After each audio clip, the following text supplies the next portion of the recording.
His next two talks will be a bit shorter than the last one, so we're still in good time.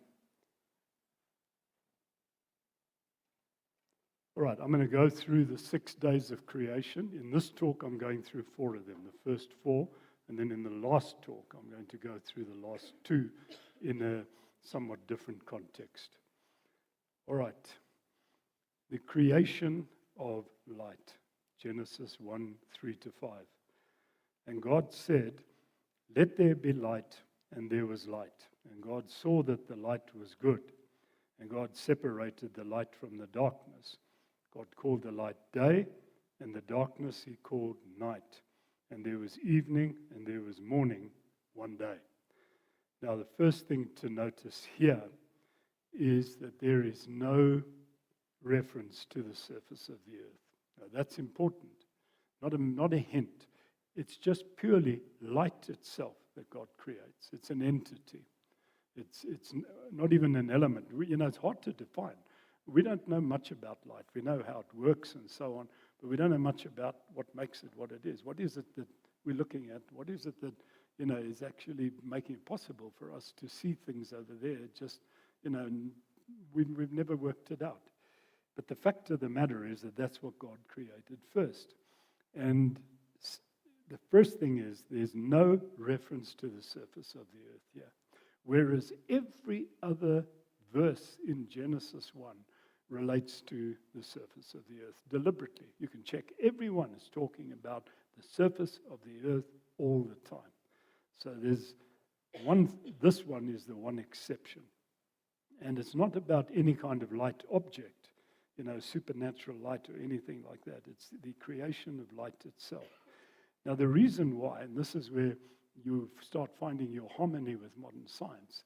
Modern science will tell you that when the Big Bang occurred 13.72 billion years ago, it was virtually dark. It was such an explosion that the heat of it sent the heat of every atom that was formed from it into areas where the electrons were moving so fast around the protons that the photons, I'm sure you all know what I'm talking about. If I'm not, I hope you forgive me.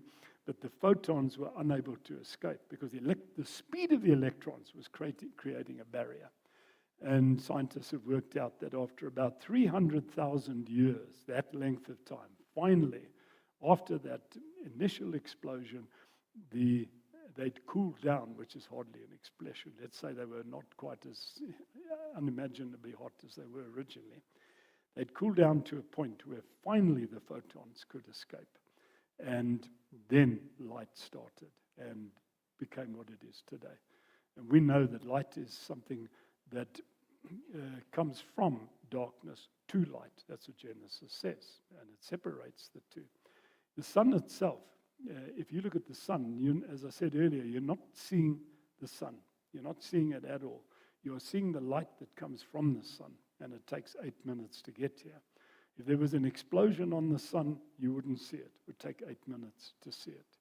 And the same goes for what we see in the whole universe around us.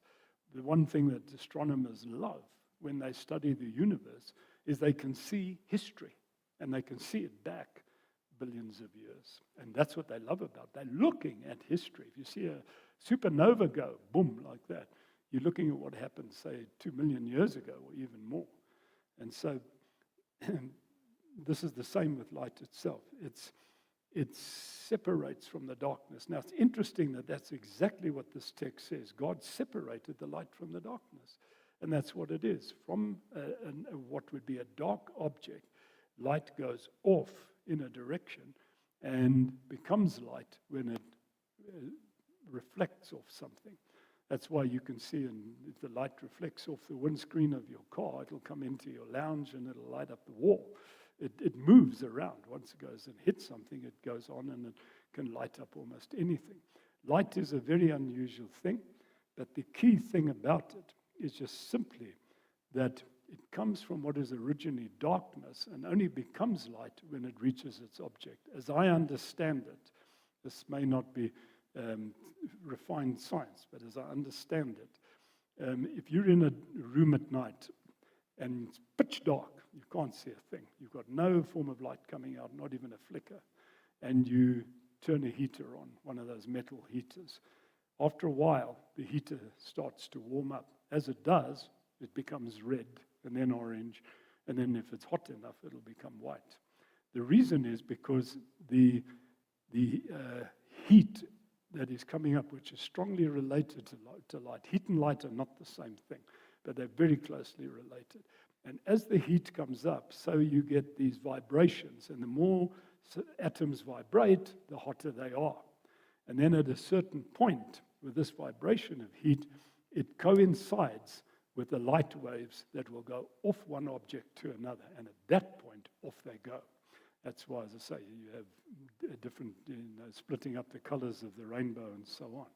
That the red light moves slowly, and the blue light moves quickly, and so on. They reach a certain point where they can go on a wavelength. And because it's a wavelength, it carries an energy with it, an inherent energy. And plant life loves it, because plant life can't do without those two things. It's exactly what it wants. But it's important to know that light itself is something that is detached from any object or being. It only occurs when a reflection of photons comes to it. And that's why Genesis 1 has very little to say about light itself, to relate it to anything else. It just says God separates the light from the darkness, calls the light day, darkness night, evening, morning, one day. There's no reference to the earth or anything else as to what it does. No mention of the surface of the earth. Just here in passing, this is the sort of thing you hear every now and again. You don't know how many different interpretations there are, not only of Genesis 1, but of certain passages. Some years ago, I went to Moraletta, Dutch Reformed Church. It's a very big church in Pretoria. And John Lennox was there. Any of you know John Lennox? Yeah. Well-known British Christian speaker. He's had a couple of debates with Richard Dawkins. I've even got one or two on video, and he handled them well. But when I heard him there, I was wanting to hear him because I know his favorite subject is Genesis 1. But I read his little book on the 7 days of creation, and the funny thing was he actually doesn't tell you in the book what those 7 days are all about or what they are. He sort of talks around them all the time. And I found out why when I went to hear him in Pretoria.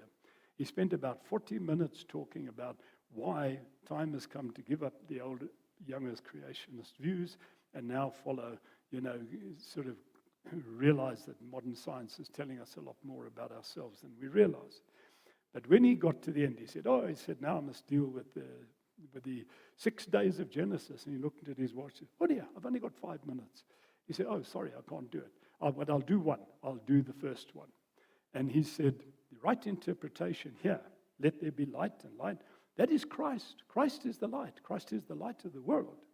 And he said that Paul talks about, the darkness and light and all that. He said, Christ is the light. He said that about 4 times. And by the time I was finished, I said, well, if that's how you interpret day 1, I'm grateful you're not going on to the others.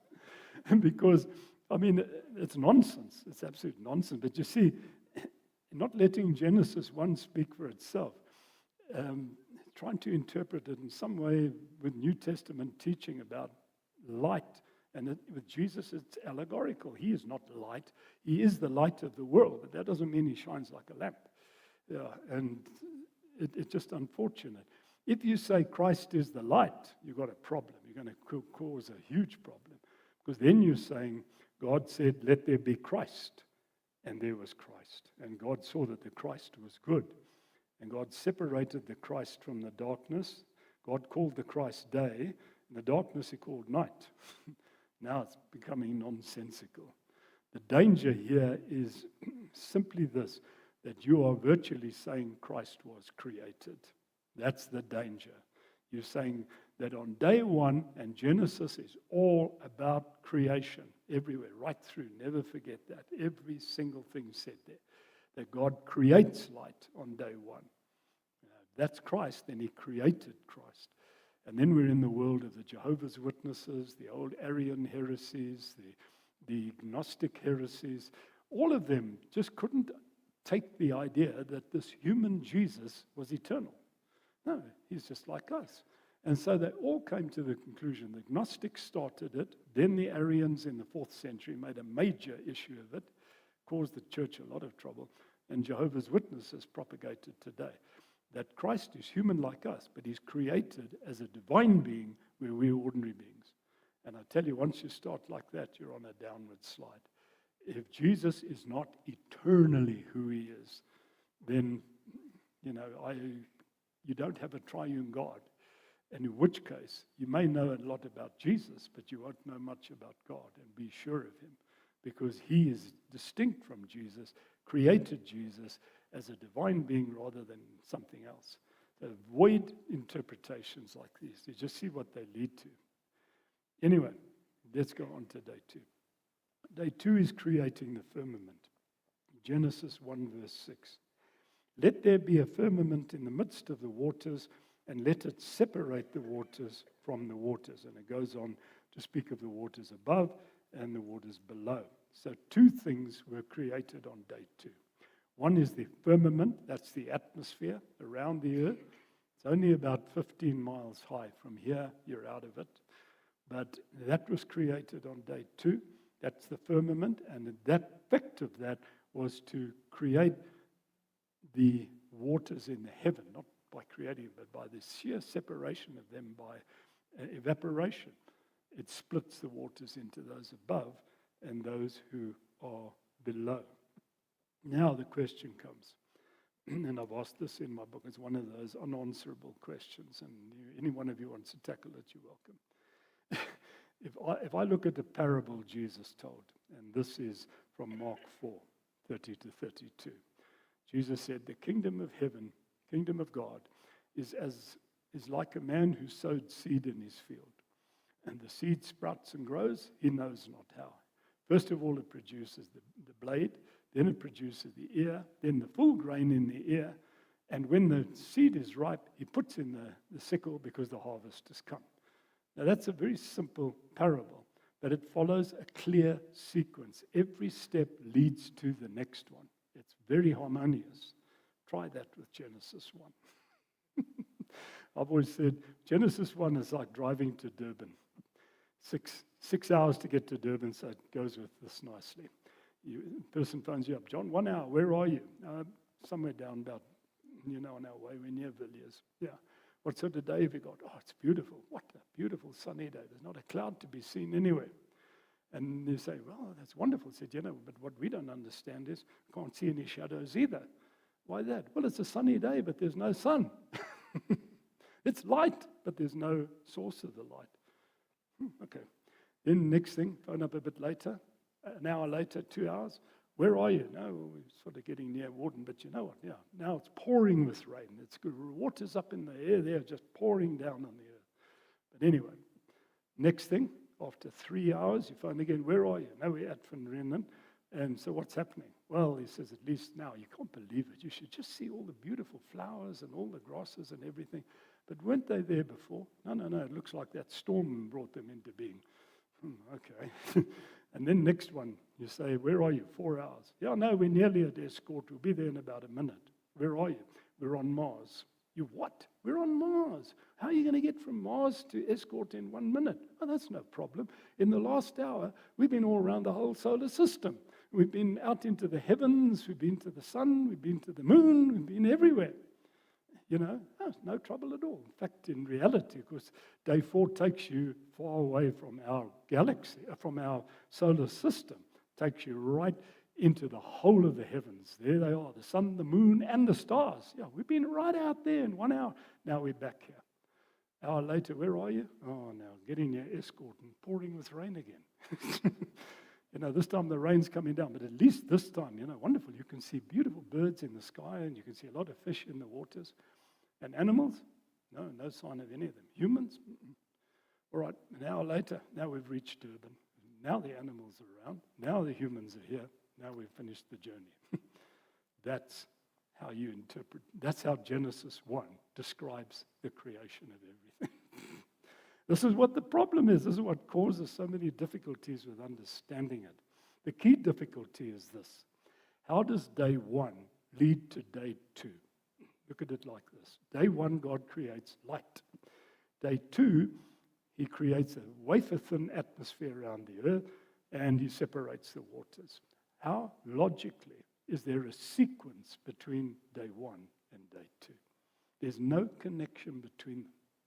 And that's the problem that we've all had trying to understand this chapter. Consequential. Whereas, if you look at, just let me not get off the track. If you look at the atmosphere today, atmosphere has two things in it. It has carbon dioxide, we know that's there. It's got other gases, mainly nitrogen and oxygen. The carbon dioxide is very little. It used to be 0.035%, 1 in every 3,000 molecules. Carbon is the organic molecule. Carbon dioxide, that is now 0.042. It's gone up, and it's creating havoc. That's why Dubai is having floods and all sorts of things. But the point of it is that if you look at it here, you've got on day 1, God creates light, and on day 2, the atmosphere and the waters above. Now, how do you link those two together? You can't, unless and until you get to day 3. Now they come together. Day 3 says this, Genesis 1:9, let the waters under the heavens be gathered together in one place, and let the dry land appear. And as I've mentioned, science has confirmed this in every way.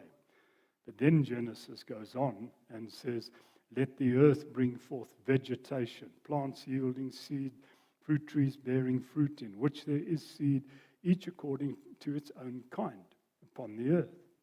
And the Hebrew word used here is haya. It's the commonest Hebrew word in Genesis 1. That's why you read, let the earth bring forth, let the light do this, let the sun do that. It's a developmental process, like that parable of Jesus. It starts with one seed and ends with many. And this is the same. Genesis does this. It unfolds the creation slowly, step by step. And another reason not to believe in a 6-day creation. The words used here describe a development. But the most important thing is just to see what these days are really all about. What I see in Genesis 1 is that the whole chapter of Genesis 1 has one focus, one major focus, and once you've deciphered this, everything fits into place.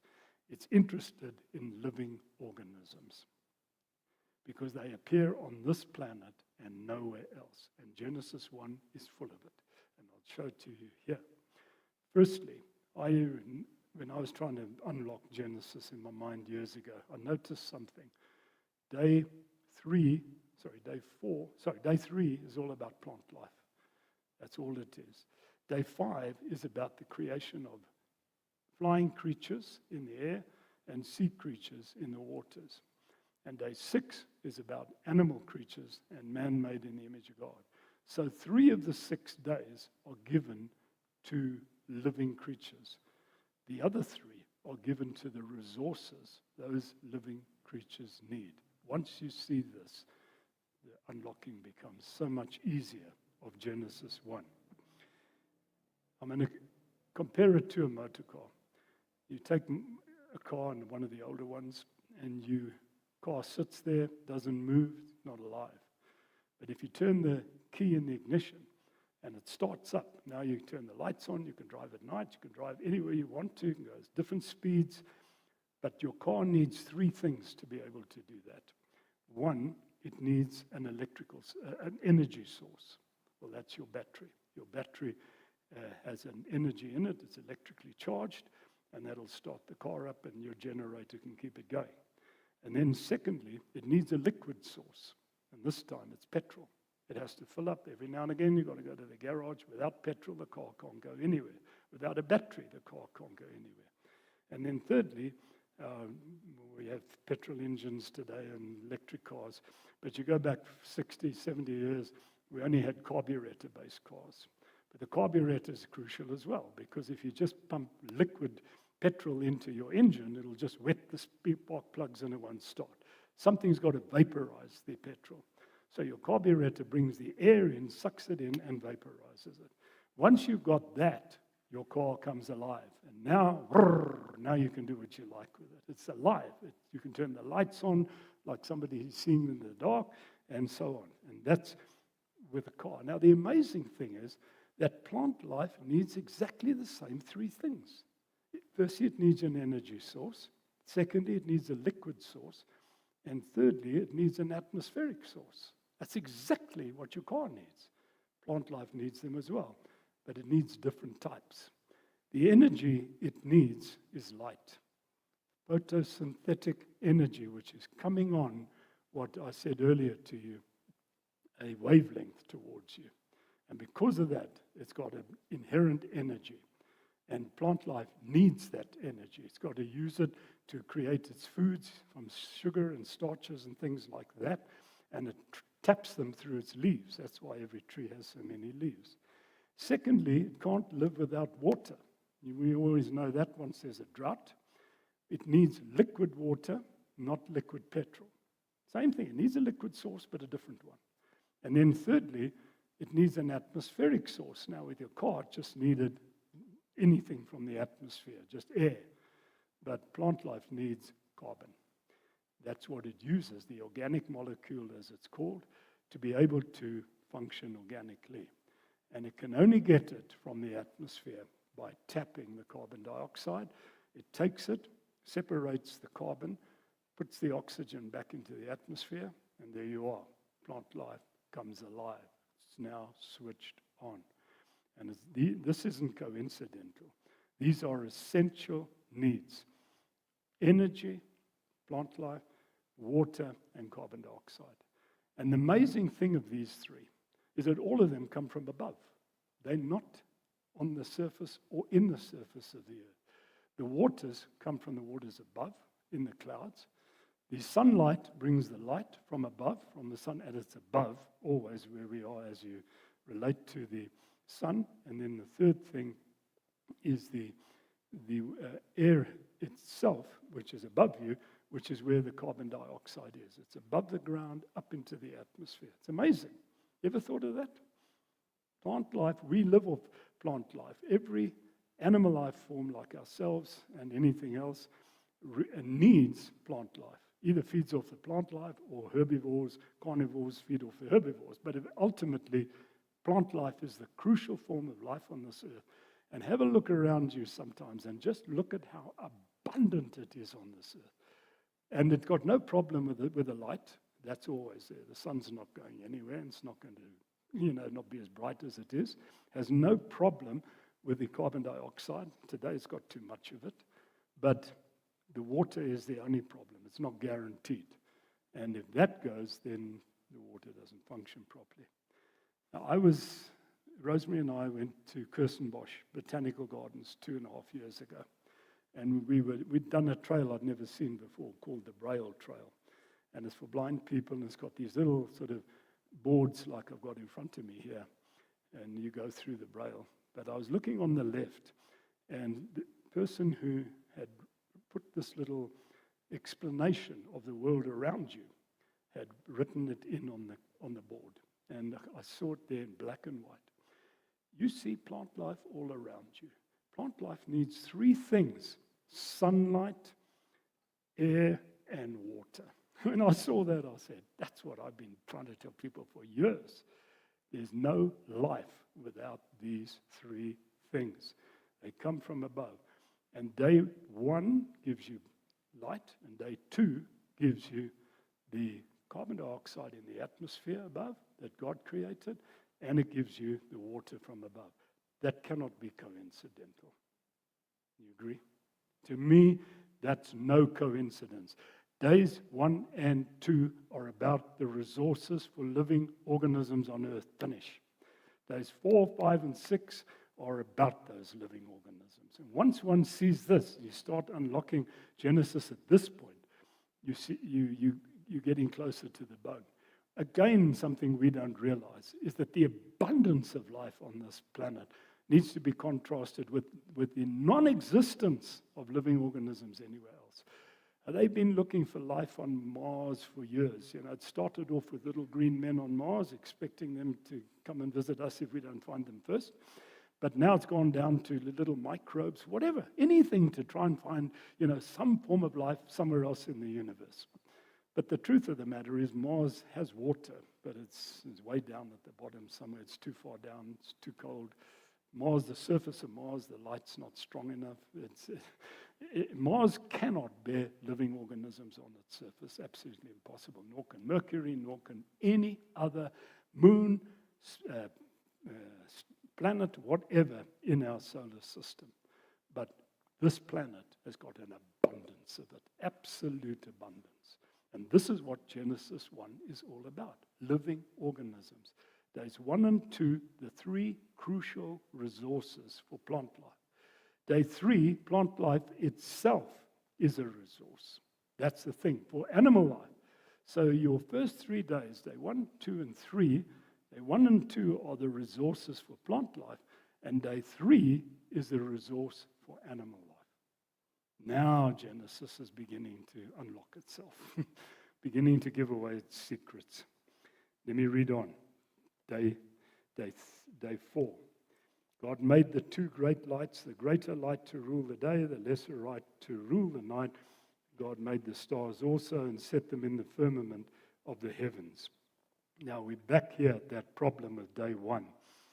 And day 4 is where it is, merely to make this framework of Genesis 1 fit. And it goes like this. I showed it to you. Days 1 is the original resource, light, that God created. Day 4 is about what is there today giving that resource. And it's the sun, the moon, and the stars. That's why they mentioned on day 4. They created later than light. Many years later. Light came first, and then the sun, the moon, and the stars, billions of years later. This is why the sun's creation is pushed to day 4. It doesn't mean that in sequence the sun was created after the Earth's atmosphere. If it was, the Earth's atmosphere would have been frozen stiff.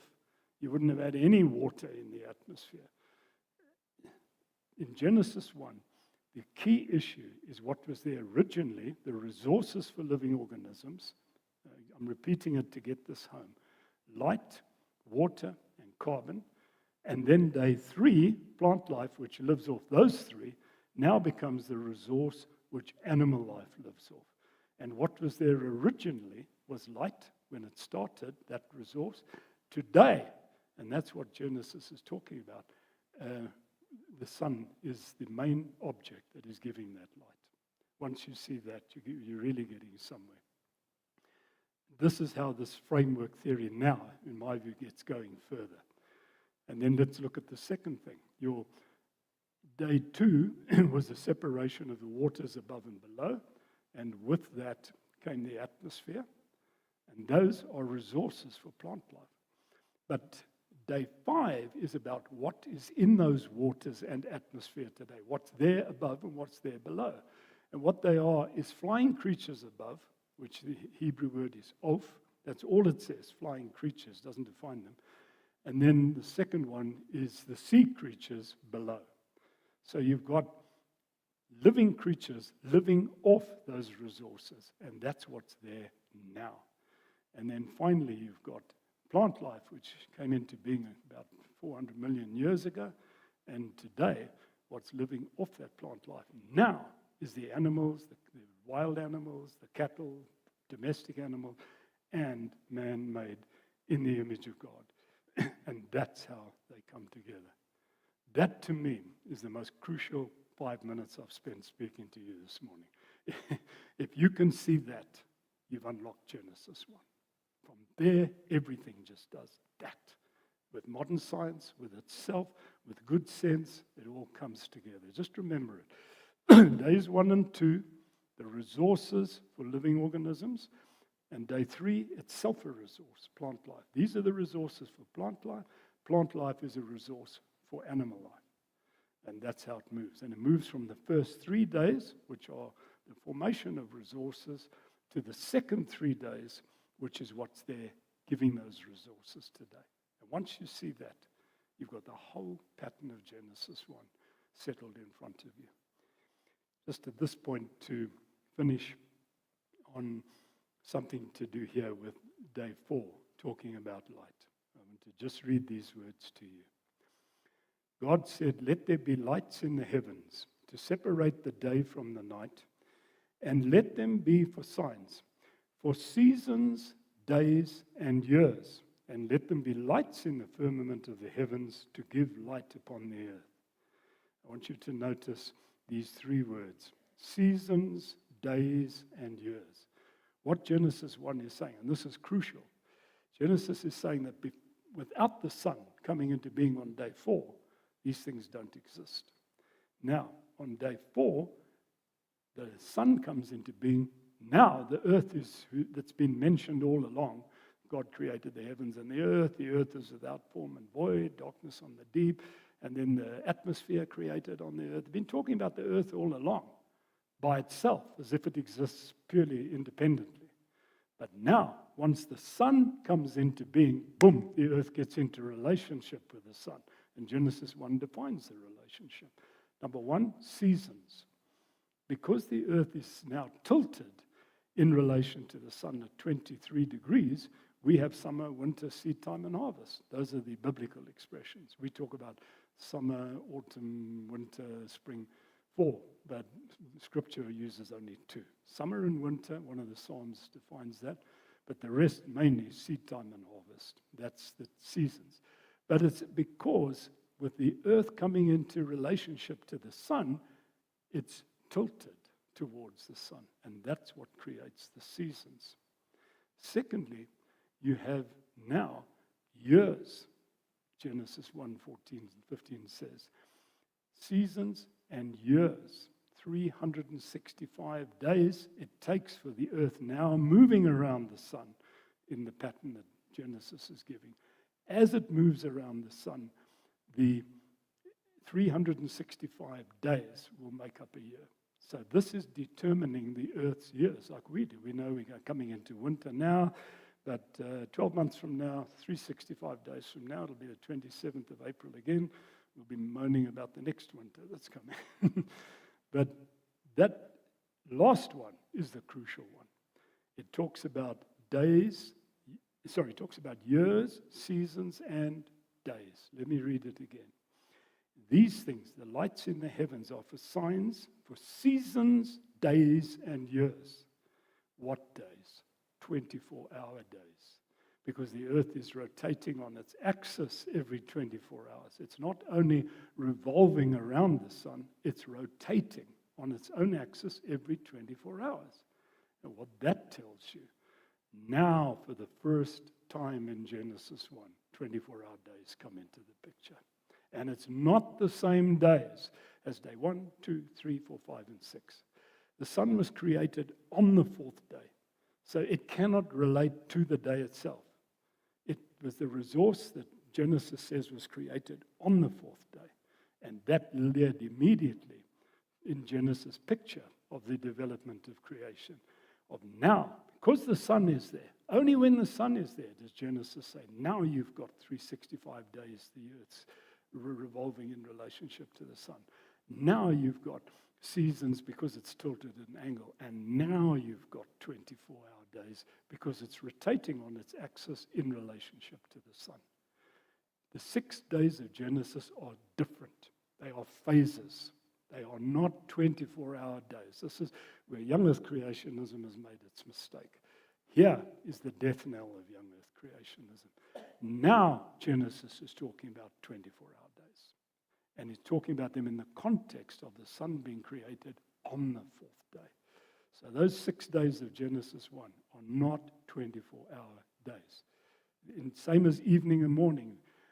There was no sun. They talk about solar days. Well, the only solar days are from day 4 onward. But you've got evening, morning, day and night. That cannot be evening and morning as we know it in a 24-hour day context. Because there wasn't a sun. You can't have solar days when there's no solar. You can't have evening and morning when there's no sun in a 24-hour context. That should be obvious. And this is where we get Now, finally, to the point where the 24-hour days are. The sun was created on the fourth day and mustn't be seen to be synonymous with it. Lastly, we're nearly finished, the creation of animal life. This is day 6. That was day 5 and 4, now day 6. This can be dealt with quickly. Day 5 relates solely to day 2. It doesn't relate to any other day.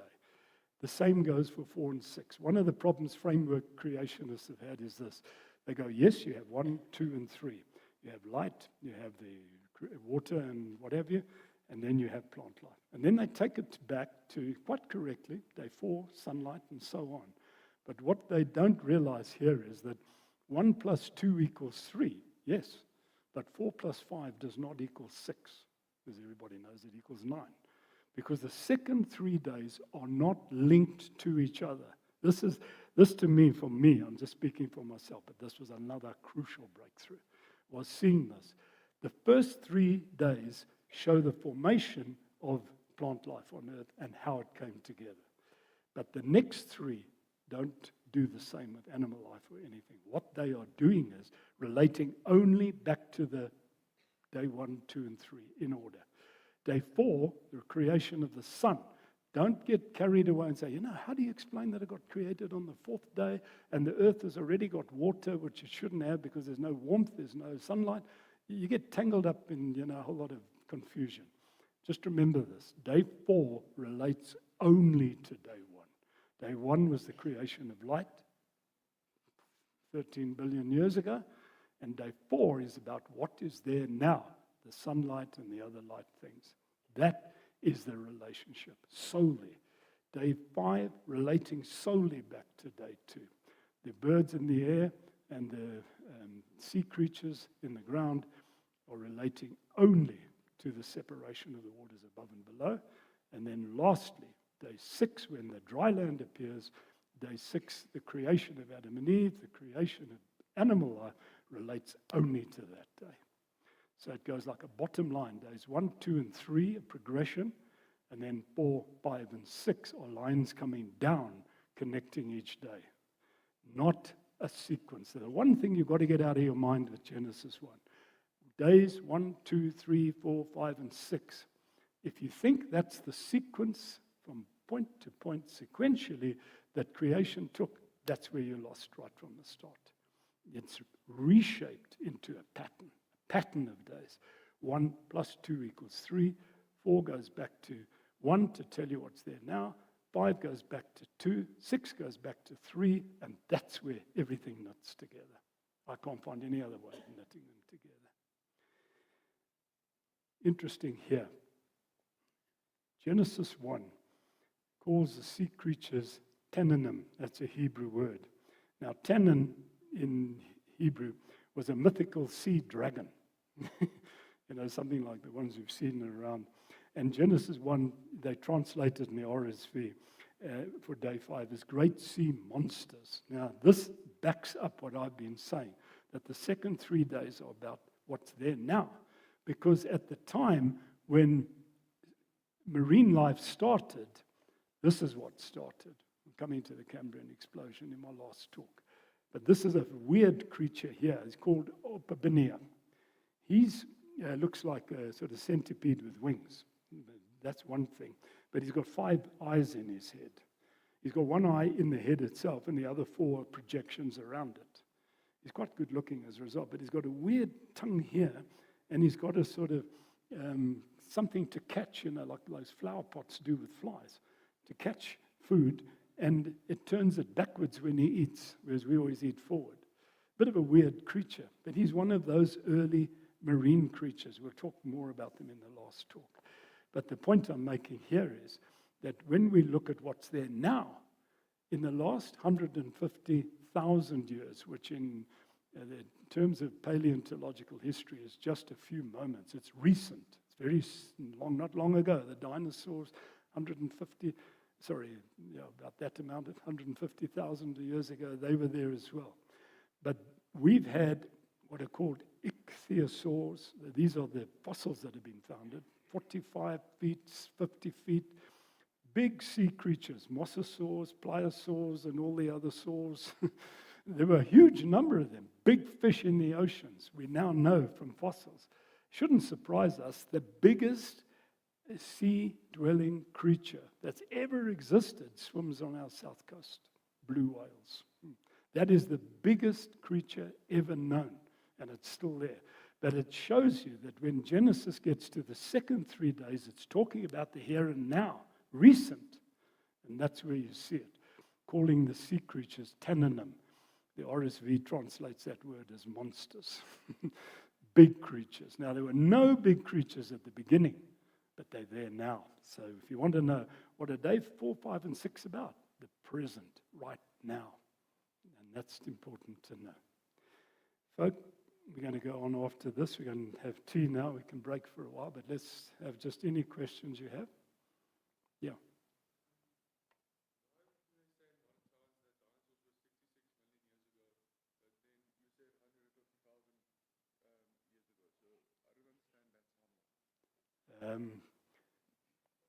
Did I say 1,000? No, sorry.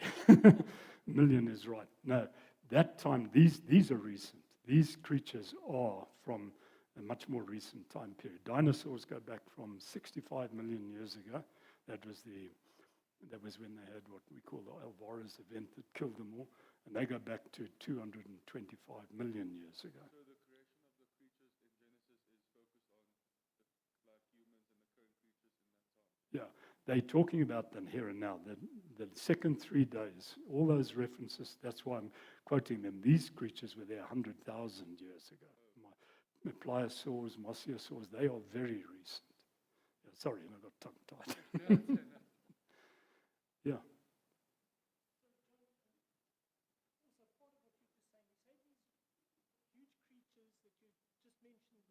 Yeah. Are pretty recent. Okay, because if you read Job refers to the behemoth Yeah. and the Leviathan. Yeah. If I pronounced it correctly. Monsters. And they would refer them. That refers to these Yeah. recent huge creatures. Relatively recent. Yeah. Yeah. Around 100 to about, all of those go through a period, I think, of about 100,000 years ago, up to about 200,000. So they're not part of the dinosaur. No, that's my mistake, sorry. I said 1,000 when I meant million. No, dinosaurs go back to, they all went extinct 65 million years ago. That's a much longer period, yeah. And then came what we call today the Cenozoic age. That's what we're in. Went through the Eocene, the Oligocene, and all the other scenes. Yeah. John, you said that the plant life needs everything from above. But we know that we have to plant it in the ground and it gets nutrition from the ground as well. Good. I'm glad you raised this. Yeah. So it's almost, it does come from above because the nitrogen's also Yeah. there. But it has to be grounded. I'm glad you're mentioning this. All right, the answer to that is simply this. Firstly, Genesis talks about the dry land. Now, plant life, if it was just dry land, you wouldn't have a plant anywhere. It's the water base from the rain that's gone down into the ground that creates wetland under the dry land. And that's what your plants are tapping all the time, is whatever water's down there. Now, when you say they bring in minerals and so on, the water is used to convey that. If there was no water, it wouldn't be able to convey them in. It's like our bodies, the water in our blood and everything, 75% of the human body is water, mainly to create movement, liquidity, so that everything inside you can almost vibrate at the same time. And it's the same with plant life. If you know how far plant life's roots can go, looking for, and it's water they're looking for, because without water, they can't bring those minerals into the plant in any way. So the water itself is the resource, not the minerals. Yeah.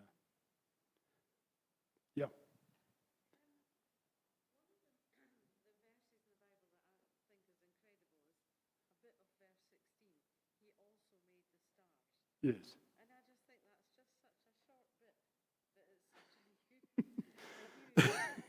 start. It's just a little small comment. Yeah. So have you got anything to say about the stars? Well, I'll tell you why. Because the writer of Genesis was only interested in one star, the sun. And because, again, we're living on this planet, the rest of those stars may as well not be there. It's this one that's the crucial one, to give light upon the earth. Yeah. The stars, and I'm glad you raised this as well, because if you look at light, if you look at evenings at night, our evenings are never pitch dark. There's always some light reflection somewhere. The moon is the strongest light reflection after the sun. Sun does it in the day, but the moon can light up the earth at night. I mean, lions and leopards don't like the moon at all because it gives too much visibility.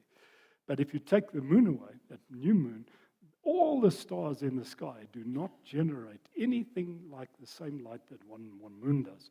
Those stars don't light up the earth like the moon does. Now, that I don't know.